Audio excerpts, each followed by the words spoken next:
Baik, Assalamualaikum Bu Arni. Saat ini saya akan menjelaskan terkait dengan eh, hasil jawaban ujian tengah semester, khususnya untuk mata kuliah akuntansi keuangan lanjutan 1 pada kesempatan di semester genap tahun 2025-2026. Mungkin nanti mungkin nanti video ini akan terpecah atau terbagi menjadi beberapa bagian mengingat dengan keterbatasan jangka waktu yang bisa diupload di YouTube. Sebelumnya saya izin memperkenalkan diri dulu. Nama saya Pandu Pangestu dengan NIM 2503 0102 1064 di kelas AK 606. Mungkin untuk mempersingkat waktu, saya coba langsung masuk ke jawaban yang pertama. Nah, di sini pada tanggal 28 Desember tahun 2021, PT JIKA melakukan kombinasi bisnis dengan mengakui seluruh aset neto milik PT AIS. Dalam transaksi ini, PT AIS kemudian dibubarkan sehingga seluruh aset dan liabilitasnya berpindah langsung kepada pembukuan PT JIKA. Nah, transaksi ini termasuk dalam kategori akuisisi aset neto, bukan akuisisi saham, karena PT JK langsung mengambil alih aset dan liabilitas yang dapat diidentifikasi dari PT AIS. Nah, dasar untuk kombinasi bisnis ini sendiri mengacu pada PSAK 22, yaitu terkait kombinasi bisnis, adopsi dari IFRS 3. Kemudian metode pencatatan yang digunakan adalah metode akuisisi. Seluruh aset dan liabilitas dicatat pada nilai wajar pada tanggal akuisisi. Nah, sini kita coba analisis beberapa transaksi. Yang pertama, transaksi terkait dengan imbalan yang dialihkan atau consideration transfer.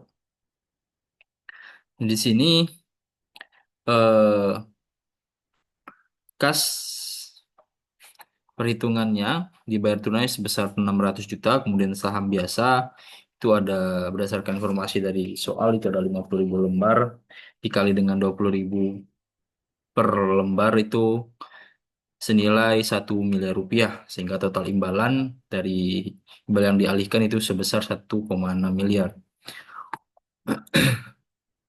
Mengingat saham diterbitkan dengan nilai nominal 10.000 dan nilai pasar 20.000 per saham, per lembar maksud saya, sehingga terdapat agios saham yang dengan perhitungan sebagai berikut. Agios saham itu merupakan pengurangan dari harga saham per lembar dikali nilai pasar dikurang per lembar saham dikali dengan nilai nominal yang menghasilkan pengurangan antara 1 M ini untuk hasil ini 1 M dan dikurang dengan 500 juta dan menghasilkan hasil 500 juta.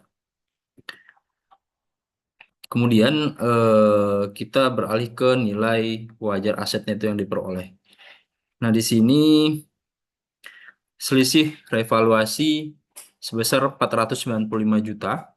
Ini terjadi karena aset-aset PTS dinilai ulang dari nilai buku historisnya menjadi nilai wajar pada saat akuisisi, di mana dua penyumbang terbesar adalah kenaikan nilai bangunan ini sebesar 200 juta akibat harga pasar yang meningkat sementara nilai bukunya yang sudah terdepresiasi, serta pengakuan paten sebesar 70 juta yang sebelumnya tidak pernah dicatat di pembukuan PT AIS namun terbukti memiliki nilai ekonomis. Nah, untuk selanjutnya perhitungan goodwill dan jurnal pencatatan.